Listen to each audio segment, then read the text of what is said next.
నిలబడ్డావు, నువ్వు పోటీ చేయాలని చెప్పారు. దానివల్ల పోటీ చేసే సందర్భంగా అర్థం చేసుకునే ప్రయత్నం చేయవచ్చు. వాస్తవంగా జీవో నెంబర్ 29 అని కూడా క్లారిటీగా లేదు. 55 జీవోని తప్పు చేసి 29 అనే జీవోని తీసుకొచ్చారు. మరి ఆ జీవోని రద్దు చేసి కొత్త జీవో తీసుకొచ్చే అధికారం ఉన్నప్పుడు 1:100 చేసే అధికారం ఎందుకు లేదు? గ్రూప్ 1 రద్దు చేసినప్పుడు, గ్రూప్ 1నే మొత్తం రద్దు చేసినప్పుడు 1:100 చేసే అధికారం కూడా తెలంగాణ పబ్లిక్ సర్వీస్ కమిషన్కు ఉన్నది. కాబట్టి కంపల్సరీగా 1:100 ఇవ్వాలనే దానికి నేను కట్టుబడి ఉన్నా. రేపు 20వ తారీఖు నాడు ఒక అన్ని రకాల కార్యాచరణ ప్రకటించుకునే ప్రయత్నం చేద్దాం. ఒక వారం రోజుల పాటు గట్టిగా కొట్లాడితే నేను చెప్పినట్టు కనుక మీరు చేస్తే 100% సక్సెస్ అవుతాం. కానీ ఒకటే రోజు ఉంటుంది. సమస్య ఏంటంటే నిరుద్యోగులలో బాధ ఒకటే రోజు ఎలాగైతే తర్వాత మళ్ళీ ఎవడు పట్టించుకోడు. కానీ కమిట్మెంట్, సోషల్ కమిట్మెంటు నిజంగా మీ దగ్గర ఉంటే కంపల్సరీ 1:100 చేసుకోవడానికి అవకాశాలు ఎక్కువ ఉన్నాయి. ఇన్ఫోసిస్ కూడా అవును 100% చెప్తున్నాయి కదా. ప్రైవేటు రంగంలో హైదరాబాద్ మొత్తం కూడా నాన్ లోకల్ అడ్డాగా మారిపోయినది. నాన్ లోకల్ అడ్డాగా మారిపోయింది. దాన్ని లోకల్ అడ్డాగా మార్చుకోవాల్సిన అవసరం కంపల్సరీ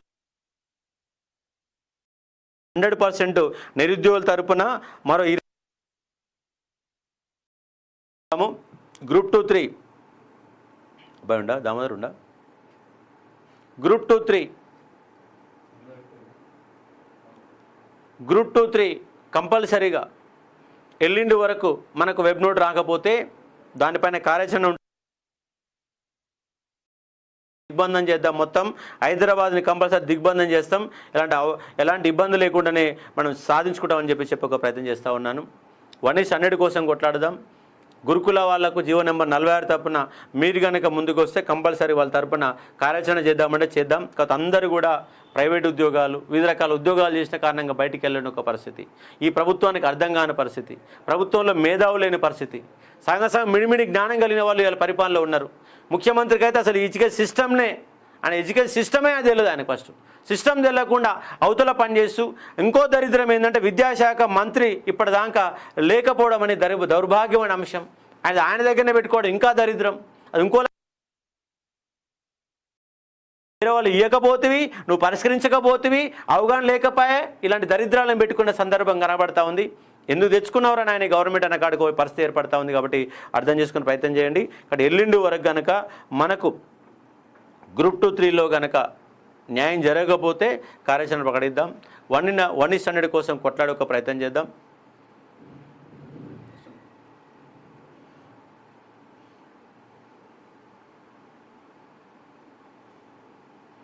డిఎస్ అయితే పడింది కానీ ఎంత గందరగోళమైన పరిస్థితులలో ఉన్నది.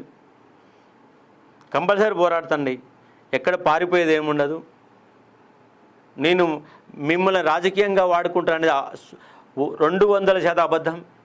ఎందుకంటే మీరు లాస్ట్ నుంచి గత 3 ఏళ్ళ సంది చూడండి, ఎన్ని రకాల మోటివేషన్ వీడియోలు చేశాను, ఎన్ని రకాల సబ్జెక్టు చెప్పాను, ఎన్ని రకాల కొట్లాటలు ఉన్నావు. వాళ్ళ జైల్లో తెలుగు మీడియం ఏడొచ్చండి.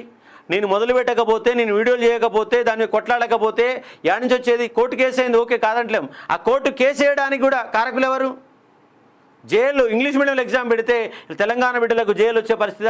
వాళ్ళు జైలు కూడా గందరగోళం ఉంది. ఒక్కొక్క దాంట్లో 20 తప్పులు 30 తప్పులు వచ్చినాయి. 20 తప్పులు 10% కంటే ఎక్కువ తప్పులు వస్తే ఎగ్జామ్ రద్దు చేయాలి. మరి అది ఎందుకు రద్దు చేయట్లేదు? మరి అట్లంటే కొన్ని ఎగ్జామ్లు అయితే కెమిస్ట్రీ లాంటి పేపర్లు అయితే 20-30 క్వశ్చన్లు, గన్ని క్వశ్చన్ తప్పు వస్తాయా? మరి ఆన్లైన్ ఎగ్జామే, ఆ క్వశ్చన్ తయారు చేసే విధానం కరెక్ట్ లేదు. రేపు కనుక గ్రూప్ 2లో కనుక ఇట్లా జరిగితే ఉద్యోగం వచ్చేవాడికి ఏమో పోతుంది, రానోడికేమో ఉద్యోగం వచ్చే పరిస్థితి ఉంది.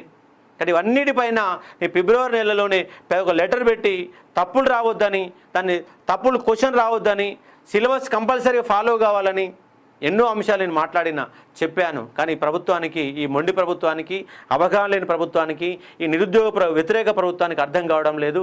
కంపల్సరీగా మనకు డిమాండ్స్ ముందున్నాయి. కంపల్సరీగా 2 లక్షల ఉద్యోగాల సాధన, ప్రైవేటు రంగంలో 70% రిజర్వేషన్లు సాధించాలని ఒక లక్ష్యంతో మనం పనిచేసే ఒక ప్రయత్నం చేద్దాం. అలా చేసినప్పుడే సాధ్యం కావడానికి అవకాశం ఉంది. కాబట్టి అర్థం చేసుకోండి.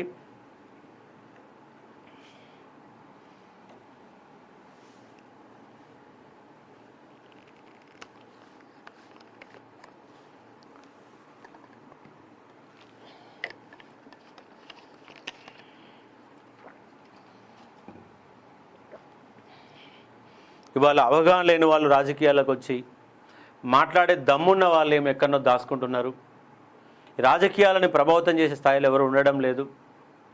అందుకే నిరుద్యోగులలో చైతన్యం వస్తే రేపు వచ్చే ఎలక్షన్లలో 2029లో నిరుద్యోగులే 119 ఎమ్మెల్యే స్థానాలలో పోటీ చేసే విధంగా మనం తయారు కావాల్సిన అవసరం ఉన్నది. లేకపోతే అజ్ఞానులు, అంధకారం ఉన్నవాళ్ళు, డబ్బులు ఉన్నవాళ్ళు, సమాజం గురించి ఆలోచన లేని వాళ్ళు చట్టసభలో కూర్చొని చట్టాలు చేసి మన భిక్షాంది ఏంటూ వాళ్ళ చుట్టూ తిరగాల్సినట్టు ఒక పరిస్థితి వాళ్ళ తెలంగాణలో నెలకొన్నది. కాబట్టి మార్పు రావాలా. ఈ వ్యవస్థలో మార్పు రాకపోతే ముందు ముందు కష్టంగా ఉంటుందన్న అంశాన్ని ఇక్కడ అర్థం చేసుకునే ఒక ప్రయత్నం చేయండి. మోతీలాల్ కూడా ఢిల్లీకి పోయి మనోడు వంతు ప్రయత్నంగా చాలా గట్టిగా చేస్తున్నాడు. 9 రోజుల పాటు ఆమె నిరాదీ చేయడం అంటే అంత ఈజీ కాదు. నేను 10 రోజుల పాటు చేస్తే నా బాధ వర్ణనాతీతంగా. ఎందుకంటే కడుపంతా పట్టేసి పీక్కపోయి ఎన్నో రకాల ఇబ్బందులు అనేవి తలెత్తుతూ ఉంటాయి. అన్నిటికొని ఓడ్చుకొని నేర్చుకొని 8-10 రోజుల పాటు దీక్షలు చేయడం అంటే అంత ఈజీ కాదు. కాబట్టి నిరుద్యోగుల తరపున ఎవరు పోరాటం చేసినా కంపల్సరీగా మద్దతు ఇవ్వాల్సిందే.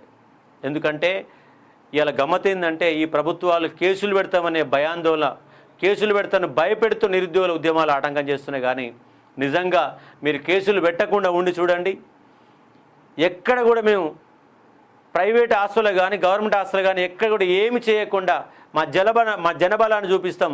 అప్పుడు గవర్నమెంట్కు చుచ్చుపడుతుంది. కానీ కేసులు అయితే ఒక భయంతో, ఉద్యోగం రాదని ఒక భయంతో ఆ భయాల మధ్య నిరుద్యోగులు అనేవాళ్ళు వెనకడుగేస్తున్నారు. కానీ లేకపోతే నిరుద్యోగులంతా ఏకమైతే ఎక్కడ పోవాలో అక్కడ పోతారు. కాబట్టి అర్థం చేసుకునే ఒక ప్రయత్నం చేయవచ్చు.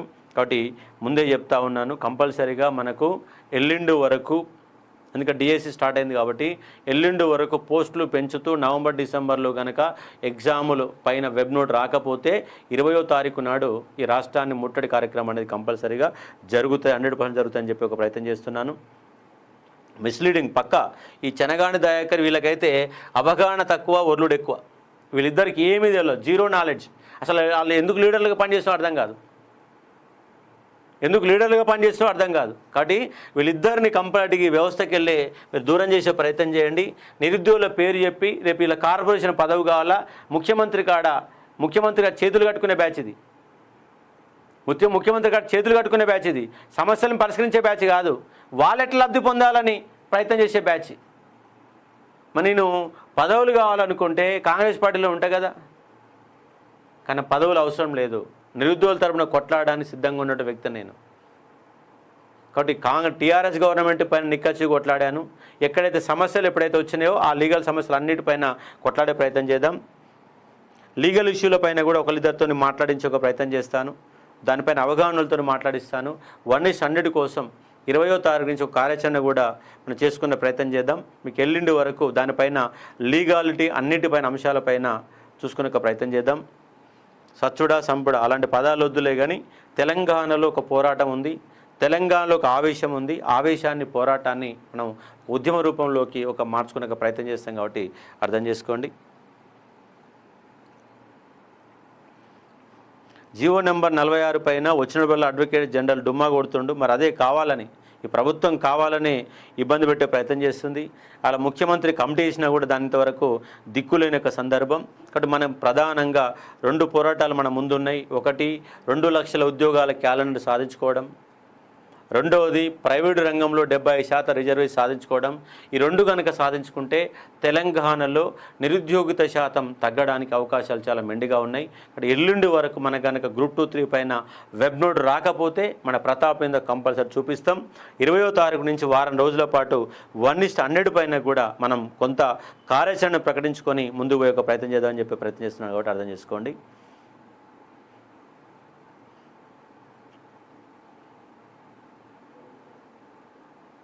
డిఎస్ అయితే అవకాశం లేదుగా.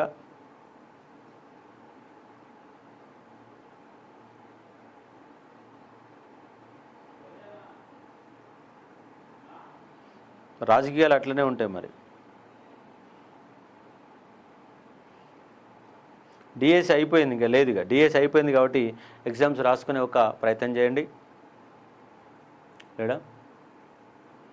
కాబట్టి ఇవాళ ఎక్కువ టైం, ఎందుకంటే ఎగ్జామ్ ప్రిపరేషన్లో ఉన్నారు కాబట్టి మీ టైంని ఎక్కువ తీసుకునే ఒక ప్రయత్నం చేయడం లేదు.